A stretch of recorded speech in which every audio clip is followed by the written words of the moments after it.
I wanted to ask you, so my understanding, and obviously this is different than the DST you're talking about. To me, the DST is the Delaware Statutory Trust, which is what the 1031 kind of the I guess you would call it the fund that is used rather than going from one property directly into another. You can invest in this Delaware Statutory Trust and not have to choose a property.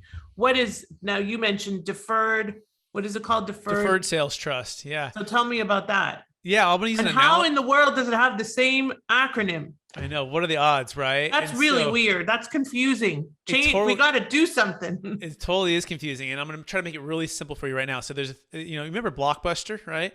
And there's a thing called Netflix. We talk about it all the time, don't we? Yeah. So, you remember going on a Friday night, Lauren, you're all excited, and you're excited to get that movie, and it's behind that cardboard box, and that cardboard box is pressed out, and you're walking down that aisle, and you're about to grab that movie, but right before you do, someone grabs it and smiles at you, and you're like, oh, they got there before me, right? But you get your second movie, and then you have to return it within 3 days, and if you're in a state that has snow, you're having to drive. Forever ago. Yeah, so really it was... does. Yeah. So that's where that's what the 1031 exchange, honestly, for before people meet us, that's what they're used to is Blockbuster. Okay. Yeah. There's nothing wrong with Blockbuster. If you can find a deal that makes sense and you can in the 45-day window and 180 days to close, then we applaud you, and we're excited about that. We still do 1031 exchanges.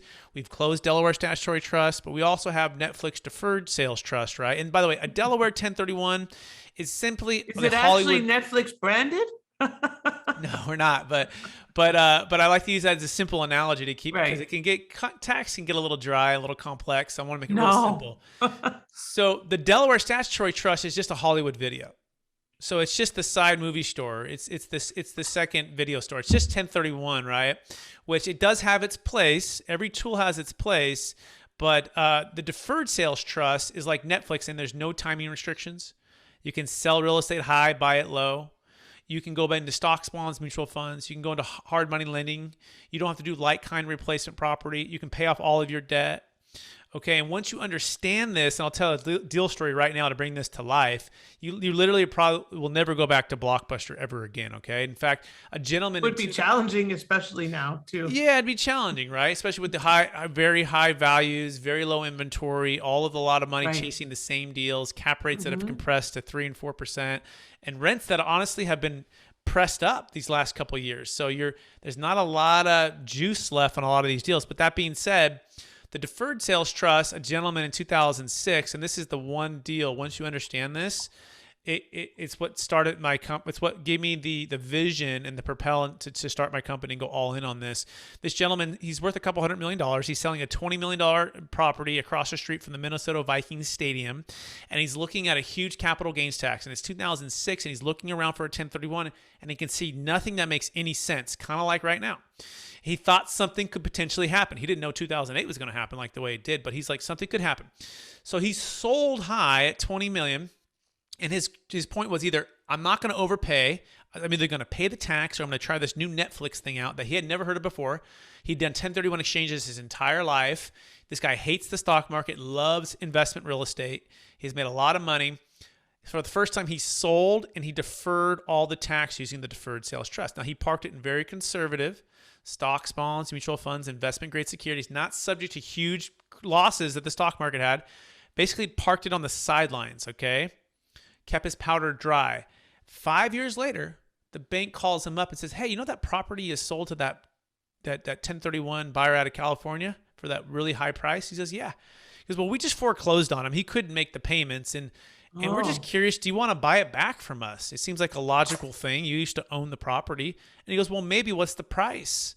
And the bank says 60 cents on the dollar. Wow. So he says, yeah, that sounds like a pretty good deal. So he reallocated the funds that are in the Deferred Sales Trust, not paying $1 in tax, into an LLC, and he bought back the property at 40% less than what he sold it for. And you see, Lauren, our parents taught us to sell high and buy low. They didn't teach us to sell high and buy higher 180 days later in properties that don't make sense with more debt, lower cap rates, and all the stress that's involved with it. Yeah. You see, once you figure out that we're in the business of solving our clients' problems and not in the business of just selling a tax deferral strategy or Right. selling a piece of real estate, it all changes. It's Because so the true. biggest problems for baby boomers right now is what's called the largest wealth transfer in the history of the planet. You see, a lot of folks have made for 10, 20, 30 years more wealth than the history of the world has ever made before. And it's going to transfer to the next generation as they want to get out of the toilet's trash liability, as they want to move funds outside of their taxable estate to save 40%, as they want to buy real estate when it makes sense, Right. but not on the Not when they blockbuster have to. 1031 version. Right. And so once you connect these dots, it all changes and it opens up what I like to call transformational wealth planning.